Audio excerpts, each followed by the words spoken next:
যখন আমরা জীবনের নতুন কোনো অধ্যায় শুরু করি, ঠিক সেই মুহূর্তেই প্রথম সাক্ষীটি হন আমাদের সৃষ্টিকর্তা।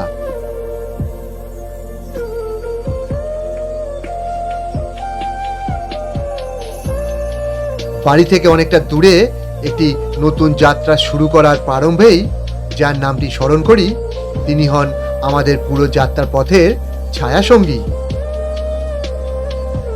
নমস্কার বন্ধুরা, আমার নাম মানস, আর সেই ঈশ্বরের উৎসর্গেই শুরু করতে চলেছি আমার কেওনঝড় উড়িষ্যা ও ছত্তিশগড় পর্বের প্রথম ভিডিওটি। ভ্রমণ পর্বের তৃতীয় দিন হলেও আমি মাকে কথা দিয়েছিলাম তোমাকে দিয়েই আমার এই পর্বের সূচনা হবে।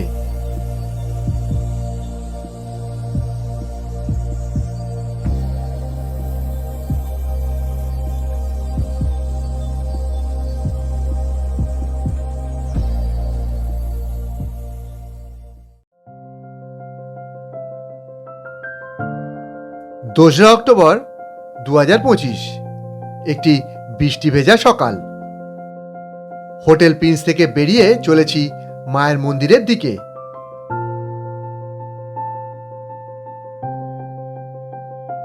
ঠিক এই একটি গুগল ম্যাপ ছিল আমার এই তৃতীয় দিনের ভ্রমণের বরাদ্দ,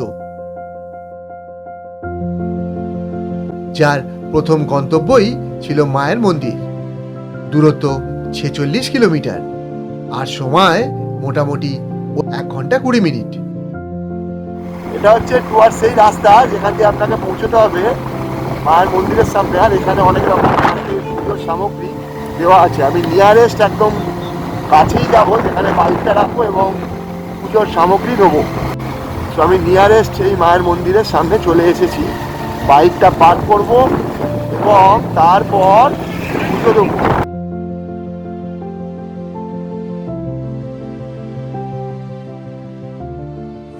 দেখুন দাদার এই দোকান থেকে আমি একটা ডালা নিয়ে নিলাম পুজো দেবো বলে। আর এখানে আমার জিনিসপত্রগুলো সব রেখে দিলাম, বাইকটা পার্ক রইল।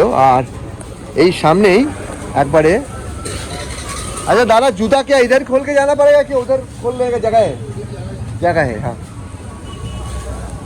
তো এই হচ্ছে মায়ের মন্দিরের আশপাশের একটা পরিবেশ।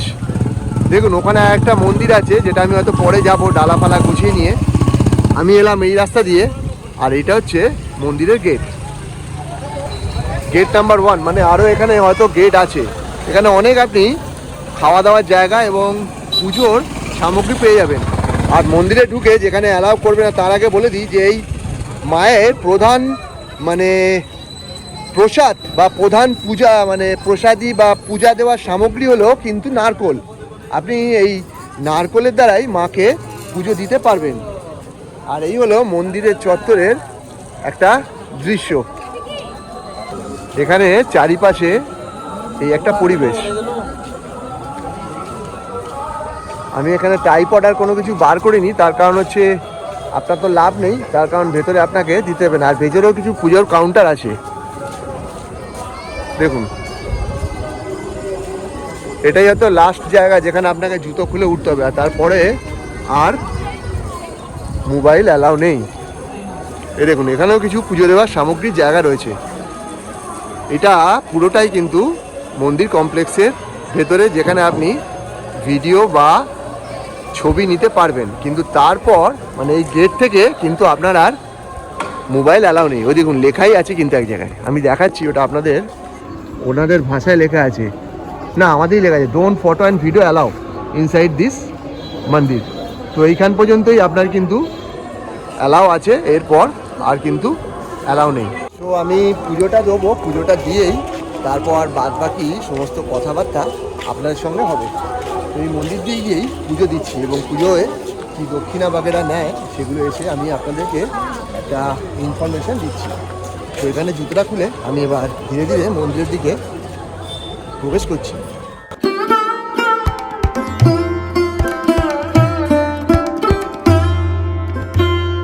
এই মায়ের মন্দিরের সৃষ্টি বা উত্থানকে ঘিরে আছে একটি কাহিনী, কিন্তু বর্তমান সময়ে এই কাহিনী আর্টিফিশিয়াল ইন্টেলিজেন্স দিয়ে বানালেও দর্শকবৃন্দর পছন্দ হয় না, পরিশ্রমটাই বিফলে যায়। তাই কাহিনীটি ডেসক্রিপশন বক্সে দিয়ে দিলাম বাংলা ও ইংরেজি ভাষাতে, মনে করলে পড়তে পারেন। এছাড়া আর্টিফিশিয়াল ইন্টেলিজেন্স দিয়ে বানানো আমার বেশ কয়েকটি ভিডিও আছে, যার 2-3টি এই মুহূর্তে আপনি আই বটনে পেয়ে যাবেন। দেখলেই বুঝতে পারবেন আমি কেন এই ধরনের কথা বললাম। আপনাদেরকে তখন আমি কেস নম্বর 1 দেখিয়েছিলাম, আর এটা দেখুন কেস নম্বর 2। আমি কিন্তু পুজো দিয়ে এক্স্যাক্টলি ওই পেছন দিক থেকে বেরিয়ে এলাম। এই পুজো দেওয়ার পর ওরা যে যে সামগ্রীগুলো আগে দেখেছিলেন আর বাদবাকিগুলো ওরা নিয়ে নেয়, যেটা অ্যাজ ইউজুয়াল হয় প্রতিটা পুজোতে।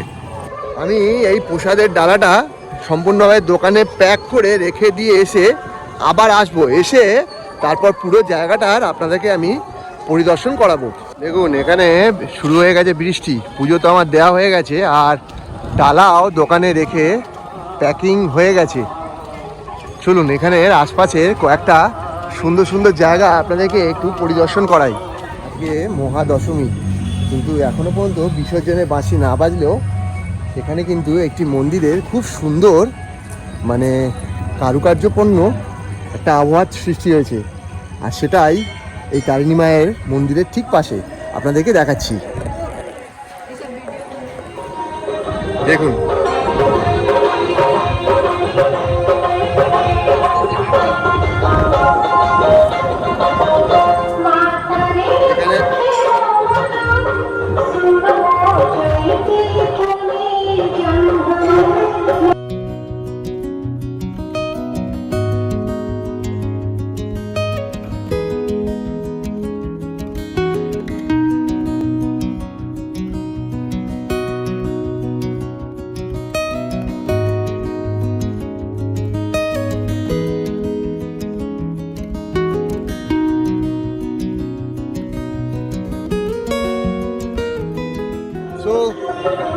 ওভারঅল বেশ ইন্টারেস্টিং, মজাদার।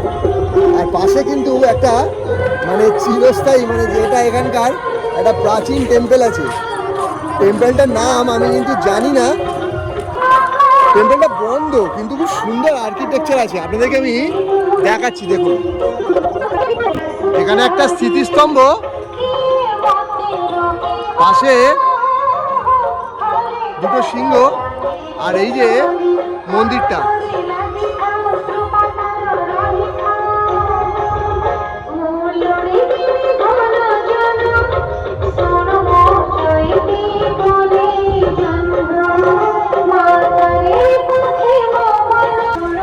ওদিকে আবার একটা মন্দির আছে, যেটা আমি আপনাদেরকে নিয়ে যাচ্ছি।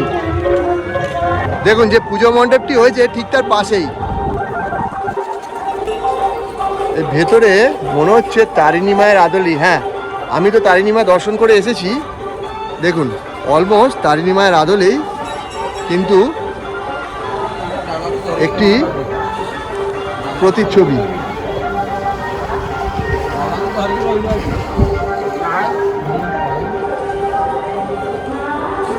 আমাদের মা তারিণীকে অনেকটা এরকমই দেখতে, মানে ভেতরে যে মূর্তিটা রয়েছে অনেকটা এরকমই।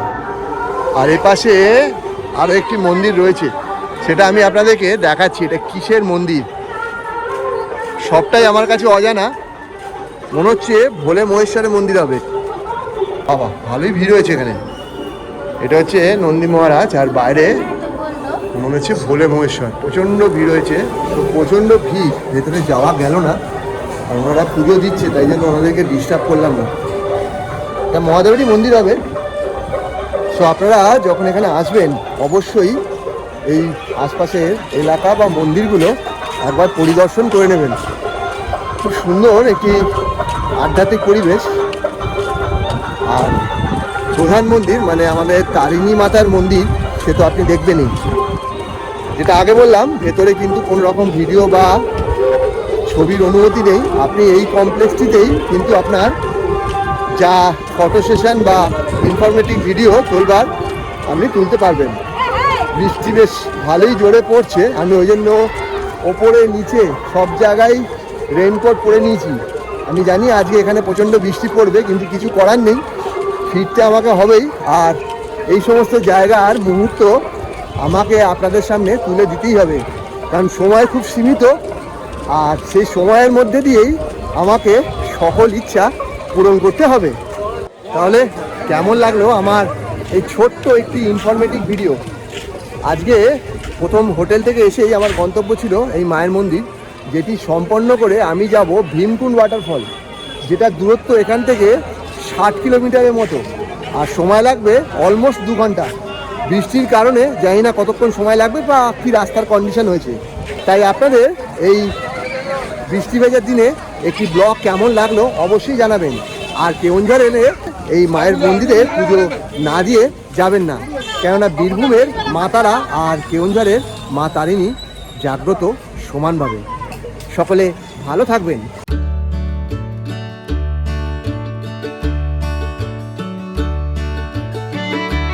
2 বছর অক্লান্ত পরিশ্রম করেও আপনাদের মনে আমি হয়তো জায়গা করে উঠতে পারিনি, তাই এবার থেকে এই সাদামাটাভাবেই ভিডিও বানাবো, যাতে নিজের দৈনন্দিন কাজকর্মের সাথে শখের মাত্রাকে সামঞ্জস্য রাখতে পারি। মায়ের মন্দিরের গন্তব্যের সকল তথ্য ডেসক্রিপশন বক্সে দিয়ে দিলাম। আশা করব আপনিও আপনার মনের ইচ্ছে নিয়ে একবার মায়ের কাছে আসবেন, কারণ মা আজ পর্যন্ত কাউকে খালি হাতে ফেরাননি। ভিডিওটি দেখার জন্য সকলকে অনেক অনেক ধন্যবাদ। সকলে ভালো থাকবেন। টাটা।